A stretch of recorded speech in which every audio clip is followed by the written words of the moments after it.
Hi everyone, I'm Harriet and I'm filling in for Rich. My focus this week will be the sudden sell-off in oil markets, as well as the 3 big central bank meetings this week. I will of course also give a rundown of the week's economic calendar. GKFX Cambodia presents the week ahead. I've made sure to include a little factoid in Richard's absence, but don't worry, I'll make it quick. Did you know that the word petroleum literally translates as rock oil? It stems from the Greek word petra, which means rock, and oleum, which means oil. There you go. If your oil and Greek knowledge has improved after that, please click the like button. It really helps us spread the word about these videos. Moving on to the economic calendar. It's a slow start on Monday, so we look to Tuesday when it starts to get busy. There is August industrial production and retail sales data from China, both of which are set to drop on a year-over-year basis versus July.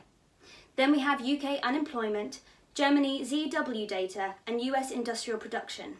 Wednesday and Thursday are the big ones. We have US retail sales and the Fed meeting on Wednesday, then it's the Bank of Japan and Bank of England rate decisions on Thursday, and we round off the week with UK retail sales. So oil prices have slumped pretty quickly. After 2 months of barely moving outside a $3 range in Brent crude oil, we dropped from above $45 per barrel to under $40 inside a week. What changed? Well, after speaking to a number of seasoned traders, the first surprising answer was tech stocks. You'll notice it was on the days that Nasdaq got hit that oil dropped the most. That makes sense to the extent that both assets have seen a melt up in prices from the March lows and were due a pullback when the market sentiment soured. The other key factor here is oil demand. Traders have been waiting all summer for a pickup in energy demand that just never materialised. Remember, 50% of oil consumed in America comes from the transportation industry, and people have just stopped travelling because of tight travel restrictions and a natural concern for their health because of the pandemic. Until people can be convinced travelling doesn't put them at serious risk, it's hard to see that changing.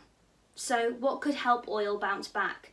The experts tell me it's all about stock markets and the dollar. Higher stocks and a weaker dollar show investor confidence, which is normally good for oil. Before I wind things up, I'd just like to touch on the central bank meetings this week.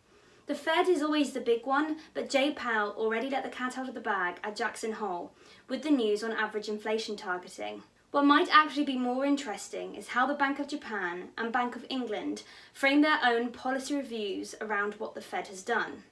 If all the big developed central banks announce the same kind of policy, then, in theory, they cancel each other out with respect to currencies.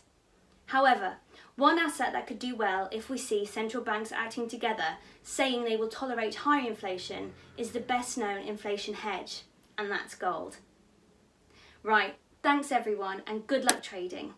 And make sure to subscribe to our channel so you don't miss the next video.